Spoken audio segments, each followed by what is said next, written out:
Ma'am बोली बच्चे से, बेटा कल मैंने तुम्हें ABCD दी थी, तुमने याद कर ली? बच्चा बोला हाँ मैम मेरे को याद हो गई। तो मैम बोली चलो सुनाओ। तो बच्चा बोला मैम सुनो, A for Android, B for Bluetooth, C for chat, D for download, E for email, F for Facebook, G for Google, H for hotspot, I for iPhone, इसको लेने की अपनी औकात नहीं, J फॉर जियो की SIM, K for keyboard, L for laptop, M for messenger, N for number नहीं दूंगी, O for open camera, P for play store, Q for QR code, R for RAM, S for screenshot, T for Twitter, U for USB, V for video, W for wifi, X for Xender, Y for YouTube, Z for जिंदगी झंड।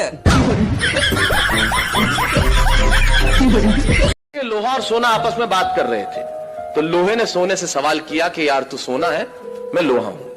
आपस में बातचीत शुरू हो गई, तो सोना लोहे को कहने लगा कि यार लोहार तुझे बनाने के पहले ठोकता पीटता है, सोनार मुझे बनाने के पहले ठोकता। आप पढ़े लिखे लोग हैं, आग में तपा के ठोका जाता है, लेकिन जब तुझे लोहार ठोकता पीटता है तो तू बहुत आवाज करता है, मैं तो चुप रहता हूं, ऐसा क्यों?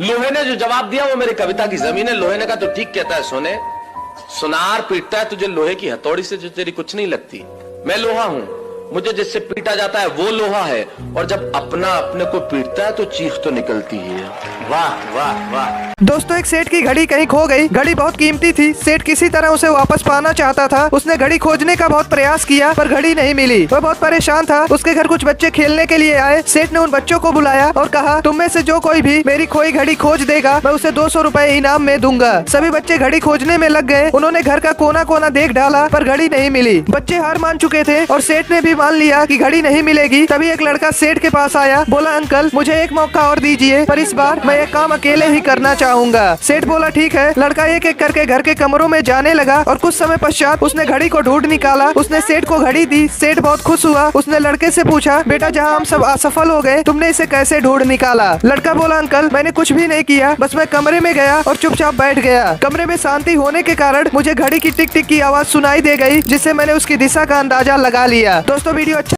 दोस्तों फ्लाइट में एक लेडी एक ऐसे व्यक्ति के बगल में बैठी थी जिनके दोनों हाथ नहीं थे। लेडी ने एयर होस्टेस को बुलाया और बोली मैं ऐसे अपंग व्यक्ति के साथ नहीं बैठ सकती, मैं अपनी सीट बदलना चाहती हूँ। यह सुनकर एयर होस्टेस शॉक्ड हो गई। उसने कहा मैडम इस इकोनॉमी क्लास की लगभग सभी सीटें ले ली गई है, मैं आपकी सुविधा के लिए अपनी टीम से बात करती हूँ। कुछ मिनट बाद एयर होस्टेस आई और उसने लेडी से कहा कि मैडम इस विमान में सिर्फ एक सीट खाली है और वह भी बिजनेस क्लास में। सिचुएशन को देखते हुए हमारे कप्तान ने एक यात्री को इकोनॉमी क्लास से बिजनेस क्लास में भेजने की अनुमति दे दी है। यह सुनकर महिला बहुत खुश हुई, लेकिन एयर होस्टेस उस अपाहिज व्यक्ति की ओर मुड़ी और बोली सर क्या आप बिजनेस क्लास में जाना चाहेंगे? हम नहीं चाहते कि आप ऐसे यात्री के साथ यात्रा करके दुखी हो। दोस्तों अन्य यात्री इस निर्णय से काफी खुश हुए। तभी उस अपाहिज व्यक्ति ने कहा मैंने इंडियन आर्मी में 10 साल ड्यूटी किए हैं और मैंने सीमा पर हुए युद्ध में अपने दोनों हाथ खो दिए।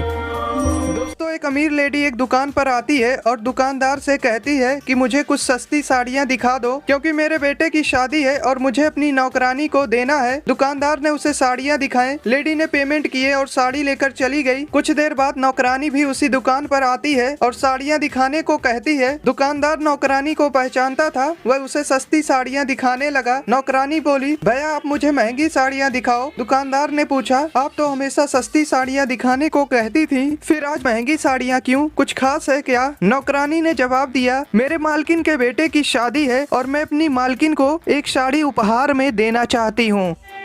दोस्तों वीडियो अच्छा लगा हो तो लाइक कर लें।